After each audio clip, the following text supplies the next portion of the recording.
So imagine a really specific engineering scenario. You're building an application where a browser camera feed needs to go to a server, get some kind of AI processing done, and come back. Right, like uh, real-time background removal, or maybe object detection, or driving a 3D avatar. Exactly. And the absolute non-negotiable requirement for this product is that the result has to come back fast enough to feel completely live. Yeah, because if it feels even slightly sticky, if that avatar's smile lags a second behind your smile, the illusion just breaks. And the user closes the tab. Exactly. The user does not care what network transport you picked. They just care about that feeling of instant interactivity. But for you, the engineer building it, that transport choice isn't just plumbing anymore. It literally is the product. Right, because if your transport introduces latency, no amount of front-end optimization will save you. Which brings us to this massive structural tension in how we usually build for the web. Yeah, the standard tool belt struggles hard here. It really does. I mean, plain HTTP is just too rigid for an ongoing high-speed live loop. So then you look at WebSocket, but that forces every single piece of data into one ordered, reliable stream. Which creates these terrifying bottlenecks.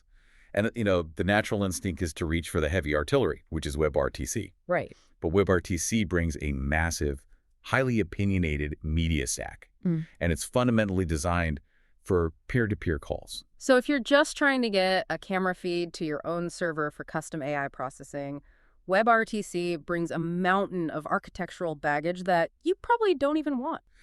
But before we get into the mechanics of what WebTransport actually does, we really have to isolate the exact job it's meant to do. Yeah, because a lot of browser media discussions get hopelessly confused when people mix together three overlapping but fundamentally different jobs of web media. So let's separate those three distinct jobs right now. Job number one is delivering pre-recorded video to massive numbers of viewers efficiently. Job number two is facilitating real-time calls between peers. So think video conferencing. And job number three is what we are dissecting today, the interactive client-server processing loop. Exactly. Let's actually knock out job number one really quickly. If you are building a system for playback at scale, going out to millions of viewers, building the next big streaming platform, you should be reaching for delivery protocols like HL or Dash. But in our camera-to-server loop, buffering literally destroys the product. Absolutely ruins it. You cannot buffer a live avatar reacting to your facial expressions. If it buffers for 2 seconds, it is entirely useless. Right, which is why the transport choice here isn't just a layer underneath the app. It's the core constraint of the product itself. Okay, let's unpack this. Because that zero tolerance for buffering exposes the structural flaws in our usual interactive tool build. We mentioned HTTP request-response cycles are too clunky for continuous 60 frames per second media flow. Way too clunky. So the immediate temptation for an engineer is to use WebSocket. It gives you a persistent bidirectional channel. No overhead of opening new connections. It feels like the obvious answer. It does. But we need to talk about the reality of WebSocket. WebSockets are basically like having one single traffic lane. You have this massive 18-wheeler truck full of heavy video data right in front of a tiny motorcycle carrying an urgent configuration message. That is the single lane trap in a nutshell. WebSocket gives you one ordered, perfectly reliable byte stream. And when you mix different kinds of traffic in that single lane, they all share the exact same fate.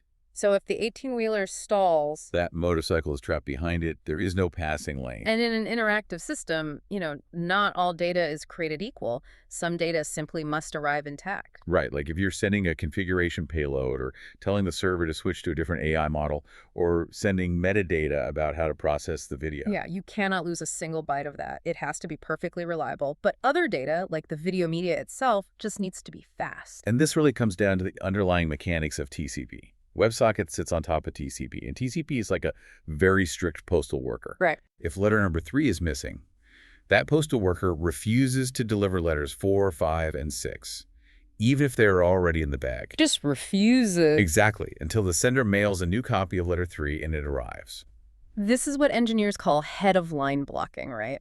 The packet at the head of the line is missing, so the network stack refuses to pass the rest of the line up to your application. Exactly the mechanism. The transport is working precisely as designed.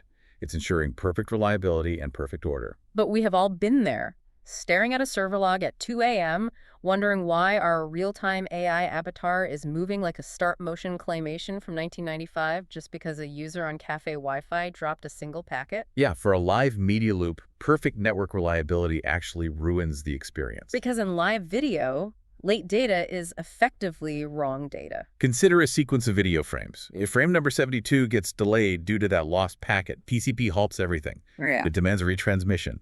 By the time frame 72 finally arrives, the clock has ticked forward. Frame number 75 has already been rendered on the user's screen. So what good is frame 72 now? It's entirely useless. But WebSocket forced your application to wait for it anyway, which caused a massive visible stutter in your live product. The transport protocol prioritized perfect delivery over timing. So to fix that single-lane traffic jam, our architecture requires a transport that fundamentally understands that different data types have different rules. You need a passing lane. We need a passing lane. And that brings us to the architecture of WebTransport. WebTransport is a browser API built on top of HTTP3 and the QUIC protocol. The QUIC protocol is the real engine here. QUIC sits underneath HTTP3 and completely changes the shape of the transport layer. Instead of forcing everything through one TCP-ordered byte stream, QUIC operates over UDP. Oh, wow. Okay. Yeah, it allows the creation of multiple independent streams within a single connection. If a packet is lost in one stream, it only blocks that specific stream. The other streams keep flowing. Right. What's fascinating here is that HTTP3 adds native support for datagrams. This is the absolute hinge of the entire architecture. WebTransport gives browser code access to both reliable streams and unreliable datagrams inside the exact same session. Yes, let's define those clearly. Streams are for the data that absolutely must arrive intact and in order. Within that specific stream, order and reliability are guaranteed by QUIC. So if a piece of data is missing, the receiver will wait for it, but it won't block your other streams. Exactly. You use streams for session setup, model selection messages, chunk manifests, or capability negotiation. The control traffic where correctness matters far more than shaving off a few milliseconds. But then right alongside those streams, you have datagrams. And datagrams are message-oriented and completely unreliable. Delivery is not guaranteed, and ordering is not guaranteed. Which sounds terrifying to a lot of back-end engineers. Yeah, we are trained to want guarantees. But in this context, unreliable is a massive feature. Think about those timing-sensitive updates.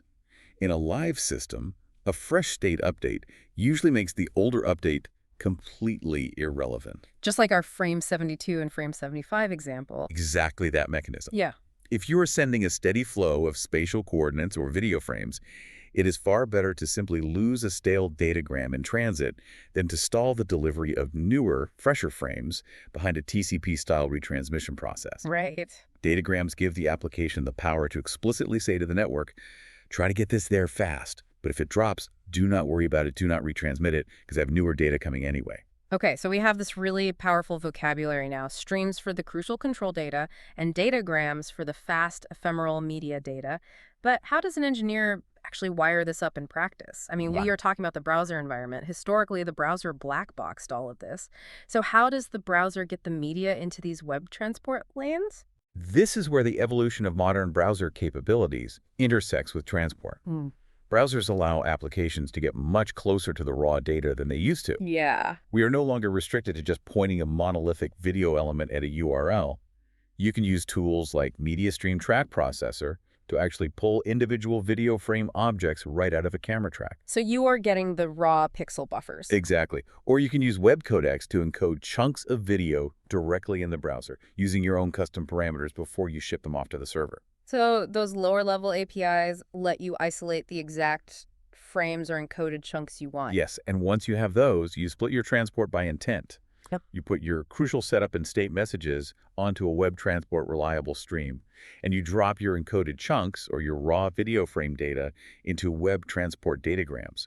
You are driving the network exactly how the product dictates. Okay, so I have my camera feed. I'm pulling individual frames using Media Stream Track Processor, and I'm firing them up to the server as datagrams. The server does its AI magic. Let's say it's removing my background. Right. Here's where it gets really interesting. What does the server actually send back? Because my instinct as a dev is to just blast the new process frames back down to the user as fast as possible over datagrams. You could do that, but that is actually a trap.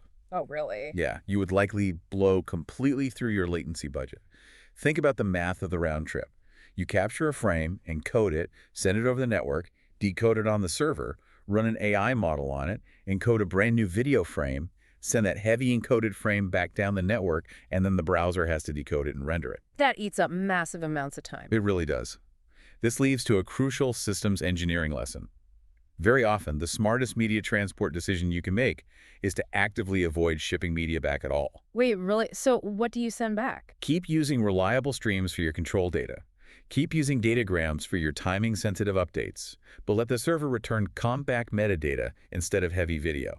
Okay, so instead of sending back a fully rendered video of me with the background replaced, the server just sends back the mathematical segmentation mask. Exactly. Send a lightweight segmentation mask. Wait. Or send a list of object detection bounding boxes.